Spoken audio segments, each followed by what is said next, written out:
அகில மீடியா நேயர்களுக்கு வணக்கம். இன்றைய உலகத்தின் முக்கிய செய்திகள். முதலில் தலைப்புச் செய்திகள். நேபாளத்தில் மர்ம பொருள் வெடித்து 4 சிறுவர்கள் காயம். தாக்கினால் பதிலடி கொடுப்போம், அமெரிக்காவுக்கு ஈரான் கடும் எச்சரிக்கை. அமெரிக்கா விதித்த காலக்கெடு, டிரம்பின் அழுத்தத்தால் புலம்பும் உக்ரைன் ஜனாதிபதி. ரஷ்யா பல்கலைக்கழகத்தில் கத்திக்குத்து தாக்குதல், 4 இந்திய மாணவர்கள் காயம். இந்திய வரைபடத்தை மாற்றிய அமெரிக்கா, சர்வதேச அளவில் வெடிக்கும் சர்ச்சை. ஒபாமா குறித்த வீடியோ, மன்னிப்பு கேட்க மாட்டேன் ட்ரம்ப் தெரிவிப்பு. ஈரானை நோக்கி பாயும் அமெரிக்க கடற்படை.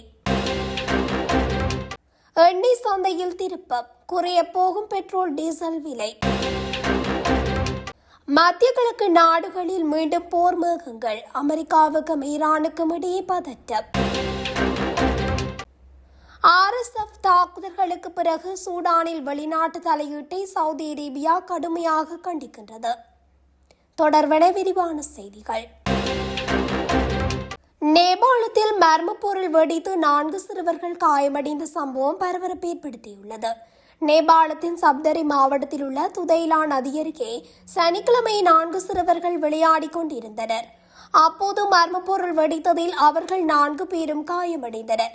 சிறுவர்கள் சுற்றுலா சென்றிருந்த போது இந்த சம்பவம் நிகழ்ந்துள்ளது. இதுகுறித்து துணை காவல் கண்காணிப்பாளர் தம்மர் ஃபகதூர் ஃபூரி கூறுகையில், வனப்பகுதியில் பட்டாசுக்கு பயன்படுத்தப்படும் ராக்கெட் போன்ற ஒரு பொருளை அவர்கள் கண்டுபிடித்தனர். அதை அவர்கள் எடுத்த போது வெடித்துள்ளது. காயமடைந்த சிறுவர்கள் ரூபனியில் உள்ள மாதீஸ் மாகாண மருத்துவமனையில் சிகிச்சை பெற்று வருகின்றனர். அவர்களின் நிலை ஆபத்தில் இல்லை, இவ்வாறு குறிப்பிட்டுள்ளார். இதனிடையே இந்த சம்பவம் குறித்து மேலும் விசாரணை நடத்தி வருவதாக காவல்துறையினர் தெரிவித்துள்ளனர். மத்திய கிழக்கில் நிலைநிறுத்தப்பட்டுள்ள அமெரிக்க படைகளால் ஈரான் தாக்கப்பட்டால் பிராந்தியத்தில் உள்ள அமெரிக்க ராணுவ தளங்கள் மீது பதில் தாக்குதல் நடத்தப்படும் என ஈரானின் வெளியுறவு அமைச்சர் அப்பாஸ் அராக்சி கடுமையாக எச்சரித்துள்ளார். அமெரிக்க படைகள் ஈரானை தாக்கினால் அதற்கு பதிலடியாக மத்திய கிழக்கில் உள்ள அமெரிக்க தளங்களை ஈரான் குறிவைக்கும் என்றும், இத்தகைய நடவடிக்கை அந்த தளங்களை கொண்டுள்ள நாடுகளுக்கு எதிரான தாக்குதலாக கருதப்படக்கூடாது என்றும் அவர் வலியுறுத்தியுள்ளார். ஓமனில் இரு நாடுகளுக்கும் இடையே நடைபெற்ற நேர்மறையான மறைமுக அணுசக்தி பேச்சுவார்த்தைகளை தொடர்ந்து ஒரு நாள் இடைவெளியில் இந்த எச்சரிக்கை விடுக்கப்பட்டுள்ளது. ஆகவே அமெரிக்க ராணுவ தளங்கள் மீது ஈரானின் ஏவுகணைகள் பாயும் என்ற எச்சரிக்கை பேரதிர்ச்சி ஏற்படுத்தியுள்ளமை குறிப்பிடத்தக்கது. அதுவும் பேச்சுவார்த்தைக்கு அடுத்ததாக இந்த எச்சரிக்கை வெளியிட்டுள்ளமை மீண்டும் ஒரு போர் பதற்றம் ஏற்பட வாய்ப்பிருப்பதாக தெரிவிக்கப்படுகிறது. ரஷ்யா உக்ரைன் இடையான போரை வரும் ஜூன் மாதத்திற்குள் முடிவுக்கு கொண்டுவர அமெரிக்கா காலக்கெடு நிர்ணயித்துள்ளது என உக்ரைன் ஜனாதிபதி விளாடிமிர் ஜெலன்ஸ்கி தெரிவித்துள்ளார். கிழக்கு ஐரோப்பியாவுடனான உக்ரைனுக்கும் ரஷ்யாவுக்கும் இடையான போர் 4 ஆண்டுகளை எட்டியுள்ளது. இப்போரை முடிவுக்கு கொண்டு வரும் வகையில் அமெரிக்கா ஒரு அமைதி ஒப்பந்தத்தை முன்மொழிந்துள்ளது. இதில் ரஷ்யா உக்ரைன் விரைந்து கையெழுத்திடும் வகையில் ஒரு காலக்கெடுவை அமெரிக்கா தற்போது நிர்ணயித்துள்ளது. இதன்படி நடப்பாண்டு கோடை காலம், அதாவது ஜூன் மாதத்துக்குள் போரை முடிவுக்கு கொண்டுவர அமெரிக்க ஜனாதிபதி டொனால்ட் ட்ரம்ப் வலியுறுத்தியுள்ளதாக உக்ரைன் ஜனாதிபதி ஜெலன்ஸ்கி தெரிவித்துள்ளார். இந்நிலையில் போர் நிறுத்தம் குறித்த அமைதி பேச்சின் அடுத்த சுற்றை அமெரிக்காவின் மியாமி நகரில் நடத்த அமெரிக்க ஜனாதிபதி ட்ரம்ப் திட்டமிட்டுள்ளார். இதில் பங்கேற்க உக்ரைன் சம்மதம் தெரிவித்துள்ளது. ரஷ்யாவின் பர்கோஸ்தான் குடியரசில் உள்ள உபா பகுதியில் இயங்கி வரும் அரசு மருத்துவ பல்கலைக்கழகத்தில் வெளிநாட்டு மாணவர்கள் தங்கியிருக்கும் விடுதிக்குள் சிறுவன் ஒருவன் கத்தியுடன் புகுந்து அங்கிருந்த 4 இந்திய மாணவர்கள் உட்பட பலருக்கு படுகாயம் ஏற்பட்டது. இதுகுறித்து தகவல் அறிந்து சம்பவ இடத்துக்கு விரைந்து வந்த போலீசார் தாக்குதல் நடத்திய சிறுவனை மடக்கி பிடித்து கைது செய்தனர். இதில் 2 காவலர்களுக்கு காயம் ஏற்பட்டதாக தெரிவிக்கப்பட்டுள்ளது. காயமடைந்த மாணவர்களுக்கு உரிய மருத்துவ சிகிச்சைகள் வழங்கப்பட்டு வருவதாக ரஷ்யாவில் உள்ள தூதரகம் தெரிவித்துள்ளது. கைது செய்யப்பட்ட சிறுவனிடம் ரஷ்ய போலீசார் தீவிர விசாரணை நடத்தி வருகின்றனர். வர்த்தக ஒப்பந்தம் தொடர்பாக அமெரிக்கா வெளியிட்ட இந்திய வரைபடம் சீனா மற்றும் பாகிஸ்தானுக்கு அதிர்ச்சி அளிக்கும் வகையில் அமைந்துள்ளதாக இந்திய ஊடகங்கள் செய்தி வெளியிட்டுள்ளன. குறித்த வரைபடத்தில் சீனாவின் வசமுள்ள அக்சைஸின் பகுதியும் இந்திய நிலப்பரப்பாக காட்டப்பட்டுள்ளது. இந்தியா அமெரிக்கா இடையான இடைக்கால வர்த்தக ஒப்பந்தத்தை இரு நாடுகளும் ஏற்றுக்கொண்டதை அடுத்து இது தொடர்பான கூட்டறிக்கையை வெள்ளை மாளிகை வெளியிட்டது. இந்தியா வரி குறைப்பு செய்ய இருக்கும் பொருட்கள் தொடர்பான பட்டியலுடன் நம் நாட்டின் வரைபடமும் அந்த அறிவிப்பில் இடம்பெற்றுள்ளது. உத்தியோகபூர்வமாக வெளியிடப்பட்ட இந்த விளக்கப்படத்தில் ஜம்மு காஷ்மீர் முழுவதையும் இந்தியாவின் ஒரு பகுதியாக அமெரிக்கா காட்டியுள்ளதாக இந்திய ஊடகம் ஒன்று தெரிவித்துள்ளது. இதன்படி பாகிஸ்தானின் ஆளுகைக்குட்பட்ட காஷ்மீரும் இந்திய பகுதியாக காட்டப்பட்டுள்ளது. முன்னதாக ஜம்மு காஷ்மீர் விவகாரம் தொடர்பாக பாகிஸ்தான் பிரதமர் ஜபாஸ் ஷெரீப், ராணுவ தளபதி ஆசிம் முனீர் ஆகியோர் வாஷிங்டனுக்கு பலமுறை பயணம் செய்து அமெரிக்காவின் ஆதரவை பெற முயற்சி செய்தனர். அத்துடன் சர்வதேச அளவில் காஷ்மீர் பிரச்சினையை எழுப்ப பாகிஸ்தான் முயற்சிகளை மேற்கொண்டு வருகிறது. இந்நிலையிலேயே அமெரிக்கா வெளியிட்டுள்ள புதிய வரைபடத்தில் பாகிஸ்தானின் ஆளுகைக்குட்பட்ட காஷ்மீர் இந்தியாவின் ஒரு பகுதியாக காட்டப்பட்டுள்ளது. இதேவேளை சீனாவின் வசமுள்ள அக்ஷய்ஸின் பகுதியும் இந்திய நிலப்பரப்பாக குறித்த வரைபடத்தில் காட்டப்பட்டுள்ளது. இந்நிலையில் இந்திய அமெரிக்க வர்த்தக ஒப்பந்தத்தை விளக்கும் கிராபிக்கள் இந்தியாவின் வரைபடம் இந்திய விரும்பும்படி அமைந்துள்ளது. ஒருவேளை இந்த முறை அமெரிக்கா தெரிந்தே இந்த வரைபடத்தை பயன்படுத்தி இருக்குமேயானால் இது இந்திய நிலைப்பாட்டில் அமெரிக்கா ஒத்துப்போகிறது என்பதை தெளிவாக பாகிஸ்தான் சீனாவுக்கு உணர்த்தும் சமீட்சை என்று நிபுணர்கள் கருதுகின்றனர். அமெரிக்க ஜனாதிபதி டிரம்பின் சமூக வலைதள பக்கத்தில் முன்னாள் ஜனாதிபதியும் ஜனநாயக கட்சியை சேர்ந்தவருமான ஒபாமாவை அவமதிக்கும் வகையில் ஒரு வீடியோ வெளியிடப்பட்டிருந்தது. காட்டு விலங்குகள் தோன்றும் வீடியோவில் விலங்குகளின் முகத்துக்கு பதிலாக ஒபாமா, அவருடைய மனைவி மிச்சல் ஆகியோரின் முகங்கள் பொருத்தப்பட்டிருந்தன. 62 வினாடிகள் ஓடும் வகையில் வீடியோ இருந்தது. ஒபாமா கருப்பினத்தைச் சேர்ந்தவர் என்பதால் அவரை இனவரியுடன் அவமதிக்கும் வகையில் வீடியோ வெளியிடப்பட்டதாக சர்ச்சை எழுந்தது.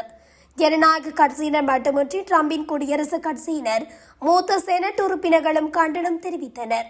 இதையடுத்து சில மணி நேரங்களில் அந்த வீடியோ நீக்கப்பட்டது. ஒரு ஊழியர் தவறுதலாக அந்த வீடியோவை வெளியிட்டு விட்டதாக வெள்ளை மாளிகை விளக்கம் அளித்தது. ஆனால் ட்ரம்ப் மன்னிப்பு கேட்க மாட்டேன் என நான் எந்த தவறும் செய்யவில்லை என்று இதன்போது தெரிவித்துள்ளார். அணுசக்தி திட்டத்துக்கான புதிய ஒப்பந்தத்திற்கு ஈரான் சம்மதிக்காவிட்டால் அதன் விளைவுகள் மிகவும் கடுமையாக இருக்கும் என எச்சரிக்கப்பட்டுள்ளது. அமெரிக்க ஜனாதிபதி டொனால்ட் ட்ரம்ப் இந்த எச்சரிக்கையை விடுத்துள்ளார். மேற்காசிய நாடான ஈரானுடன் 2015 கையெழுத்தான அணுசக்தி ஒப்பந்தத்தில் இருந்து 2018 அமெரிக்கா விலகியது. இதைத் தொடர்ந்து ஈரானுக்கு எதிராக பொருளாதார தடை மற்றும் அணு ஆயுதம் தயாரிப்பதாக தெரிவித்து தாக்குதல் போன்ற நடவடிக்கைகளில் அமெரிக்கா ஈடுபட்டது. இதற்கு பதில் தாக்குதலை ஈரானும் நடத்தி வந்தது. இந்நிலையில் அணுசக்தி தொடர்பான ஒப்பந்தத்தில் கையெழுத்திடும்படி ஈரானுக்கு அமெரிக்கா நெருக்கடி கொடுத்தது. இதன்படி மேற்காசிய நாடான ஓமன் தலைநகர் மஸ்கட்டில் பேச்சுவார்த்தை நடந்தது. இது நேரடியாக இல்லாமல் ஓமன் வெளியுறவுத்துறை அமைச்சர் சஜித் பக்தர் பின் ஹமாத் அல் புசைதியுடன் அமெரிக்கா மற்றும் ஈரான் பிரதிநிதிகள் தனித்தனியாக பேச்சு நடத்தினர். இதுகுறித்து தற்போது கருத்து தெரிவித்துள்ள ட்ரம்ப், புதிதாக ஒரு ஒப்பந்தத்தை எட்ட வேண்டிய கட்டாயத்தில் ஈரான் உள்ளது. இந்த ஒப்பந்தத்திற்கு சம்மதிக்காவிட்டால் அதன் விளைவுகள் மிகவும் கடுமையாக இருக்கும் என்பது ஈரானுக்கு தெரியும். கடந்த ஆண்டு ஜூனில் ஈரானின் அணுசக்தி தளங்கள் மீது அமெரிக்கா நடத்திய தாக்குதலை விட இது மிக கடுமையானதாக இருக்கும். தற்போது அமெரிக்காவின் பிரம்மாண்ட கடற்படை ஈரானை நோக்கி சென்று கொண்டிருக்கின்றது. ஈரான் சரியான முடிவை எடுக்காவிட்டால் ராணுவ தாக்குதல் நடத்த தயங்க மாட்டோம் என அவர் தெரிவித்துள்ளார். இவ்வாறு ட்ரம்பின் கருத்துக்களுக்கு ஈரானிடமிருந்து பதிலடி கருத்துக்கள் வெளியாகியுள்ளமை குறிப்பிடத்தக்கது. இந்நிலையில் மத்திய கிழக்கில் மீண்டும் ஒரு போர் பதட்டம் பிராந்திய போராக வெடிக்கும் என்று ஈரான் தெரிவித்து வருகின்றமை குறிப்பிடத்தக்கது. சவுதி அரேபியா அரசுக்கு சொந்தமான அராம்கோ நிறுவனம் மார்ச் மாதத்துக்கான அரப் லைட் ரக கச்சா எண்ணெயின் விலையை ஒரு பேரலுக்கு 30 சென்ட் குறைத்துள்ளது. இது அமெரிக்க டாலர் மதிப்பில் $0.30 இந்திய மதிப்பில் சுமார் 25 ரூபாவாகவும் உள்ளது. 2020 ஆண்டின் பிற்பகுதிக்கு பின்னர் ஒரே நேரத்தில் இவ்வளவு அளவில் விலை குறைக்கப்படுவது இதுவே முதல் முறை. எதிர்பார்த்த அளவுக்கு பெரிய விலை குறைப்பு அல்லாத போதிலும் இது உலக எண்ணெய் சந்தையில் முக்கியமான முன்னேற்றமாக பார்க்கப்படுகிறது. இந்த விலை குறைப்புக்கான முக்கிய காரணமாக உலக சந்தையில் தேவையை விட அதிக அளவில் கச்சா எண்ணெய் கிடைப்பது குறிப்பிடப்படுகிறது. சவுதி அரேபியா பெரும்பாலும் ஆசிய நாடுகளுக்கே அதிக அளவில் கச்சா எண்ணெய் விற்பனை செய்து வருகின்றதாகவும் தெரிவிக்கப்படுகிறது. கச்சா எண்ணெய் வர்த்தகத்தில் சவுதி அரேபியாவின் ஒவ்வொரு முடிவும் உலக சந்தையில் முக்கிய தாக்கத்தை ஏற்படுத்தும் ஒன்றாக கருதப்படுகிறது. ஏனெனில் சவுதி அரேபியா மாதந்தோறும் நிர்ணயிக்கும் விலையை அடிப்படையாக கொண்டு பிற நாடுகளும் தங்களது எண்ணெய் விலைகளை தீர்மானித்து வருகின்றன. இந்த நிலையில் சவுதி அரேபியா விலையை குறைத்துள்ளதால் பிற நாடுகளும் கச்சா எண்ணெய் விலையை குறைக்க வாய்ப்புள்ளதாக எதிர்பார்க்கப்படுகிறது.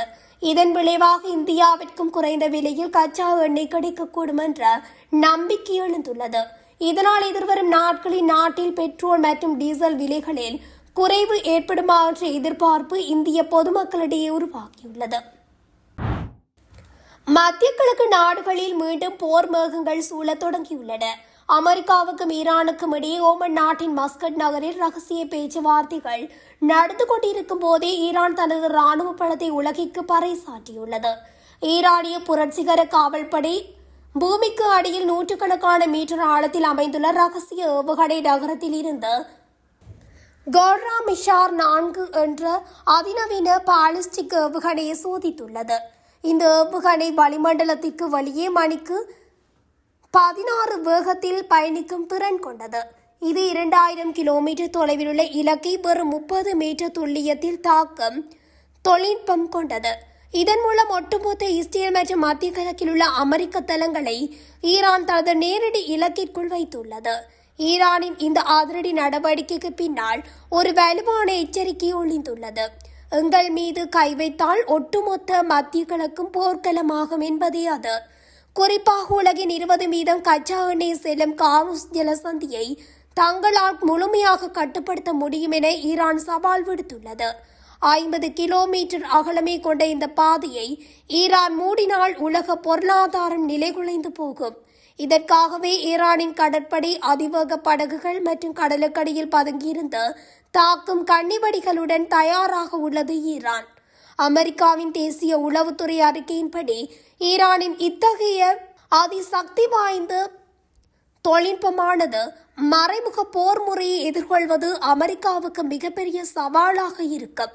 ஏவுகணைகளுக்கு இணையாக ஈரானின் மற்றொரு பிரம்மாண்ட ஆயுதம் அதன் ட்ரோன் தொழில்நுட்பம். ஈரானின் ஷாகெட் 136 போன்ற தற்கொலைப்படை ட்ரோன்கள் இன்றைய போர்க்களத்தின் விதிகளையே மாற்றியுள்ளன. இவை கார்பன் பயரில் செய்யப்படுவதால் ரேடார்களில் சிக்காமல் மிக குறைந்த உயரத்தில் பறந்து சென்று இலக்கை தாக்கும் திறன் கொண்டது. இவ்வாறு ஈரானின் அதிசக்தி வாய்ந்த ஏவுகணை திறன்கள் ஆயுதங்களினால் அமெரிக்காவின் தற்போதைய நிலை குலைந்து காணப்படுகின்றமை குறிப்பிடத்தக்கது. இதனால் அமெரிக்கர்கள் கடும் எச்சரிக்கையை வெளியிட்டு வருகின்றமையும் குறிப்பிடத்தக்கது. கோர்டோபானில் RSFின் குற்றவியல் தாக்குதல்களை ரியாத் கண்டிக்கின்றது. சூடானின் 3 ஆண்டுகால மோதலுக்கு வெளிநாட்டு போராளிகள் மற்றும் ஆயுதங்கள் எரிபொருளாக இருப்பதாக குற்றம் சாட்டுகிறது. வடக்கு மற்றும் தெற்கு கோர்டோபான் மாநிலங்களில் துணை ராணுவ விரைவு ஆதரவு படைகள் நடத்தி வரும் குற்றவியல் தாக்குதல்களை கண்டித்து சூடானின் பிராந்திய ஒற்றுமை மற்றும் ஒருமைப்பாட்டிற்கான தனது ஆதரவை சவுதி அரேபியா மீண்டும் உறுதிப்படுத்தியுள்ளது. இதில் பெண்கள் மற்றும் குழந்தைகள் உட்பட டஜன் கணக்கான மக்கள் கொல்லப்பட்டுள்ளனர். சனிக்கிழமை வெளியிட்ட அறிக்கையில் சவுதி வெளியுறவு அமைச்சகம் சூடானில் சில தரப்பினரின் வெளிநாட்டு தலையீட்டை கண்டித்தது. இதில் கிட்டத்தட்ட 3 வருட கால போரை தொடர்வதற்காக சட்டவிரோத ஆயுதங்கள் கூலிப்படையினர் மற்றும் வெளிநாட்டு போராளிகளின் தொடர்ச்சியான வருகை அடங்கும். வடக்கு கோர்டோபானில் இடம்பெயர்ந்த குடும்பங்களை ஏற்றிச் சென்ற வாகனத்தின் மீது RSF நடத்திய ரோன் தாக்குதலில் 8 குழந்தைகள் உட்பட குறைந்தது 24 பேர் கொல்லப்பட்டதாகவும் இது ஒரு மனிதாபிமான கண்டிக்கத்தக்க விடயம் என்றும் சவுதி அரேபியா தெரிவித்துள்ளது. இந்நிலையில் வடக்கு கோர்டோபான் முழுவதும் மனிதாபிமான உதவி வாகனங்கள் மற்றும் எரிபொருள் லாரிகள் மீது தொடர்ச்சியான ட்ரோன் தாக்குதலை தொடர்ந்து இந்த தாக்குதல் நடத்தப்பட்டது. இதில் வெள்ளிக்கிழமை உலக உணவு திட்ட வாகன தொடரணியின் மீதான தாக்குதலும் குறைந்தது ஒருவரை கொன்றுள்ளமையும் குறிப்பிடத்தக்கது. அக்டோபரில் எல்வாசர் துணை ராணுவ குழுவிடம் வீழ்ந்ததை தொடர்ந்து சமீபத்திய மாதங்களில் கோர்டோபான் முழுவதும் RSF மற்றும் சூடான் ராணுவத்திற்கு இடையிலான சண்டை தீவிரமடைந்துள்ளது. கிட்டத்தட்ட 3 வருடங்களாக நீடித்த இந்த மோதலில் 40,000 பேர் கொல்லப்பட்டதாகவும் 21 மில்லியனுக்கும் அதிகமானோர் சூடானின் மக்கள் தொகையில் கிட்டத்தட்ட பாதி பேர் கடுமையான உணவு பற்றாக்குறையால் தள்ளப்பட்டுள்ளதாகவும் மதிப்பிடப்பட்டுள்ளது. சனிக்கிழமையன்று சவுதி வெளியுறவு அமைச்சகம் கொடிய RSF தாக்குதல்கள் முற்றிலும் நியாயப்படுத்த முடியாதவை மற்றும் அனைத்து மனிதாபிமான விதிமுறைகள் மற்றும் தொடர்புடைய சர்வதேச ஒப்பந்தங்களின் அப்பட்டமான மீறல்களாகும் என்றும் கூறியுள்ளது. RSF உடனடியாக இந்த மீறல்களை நிறுத்தி சர்வதேச மனிதாபிமான சட்டத்தின்படி தேவைப்படுபவர்களுக்கு நிவாரண உதவிகளை வழங்குவதை உறுதி செய்வதற்கான அதன் தார்மீக மற்றும் மனிதாபிமான கடமையை கடைபிடிக்க வேண்டும் என்று தெரிவித்துள்ளது. இத்துடன் அகில மீடியாவின் இன்றைய உலகத்தின் முக்கிய செய்திகள் நிறைவடைகின்றன. தொடர்ச்சியாக செய்திகளை அறிந்து கொள்ள அகில மீடியா ஊடகத்துடன் இணைந்திருங்கள். நன்றி, வணக்கம்.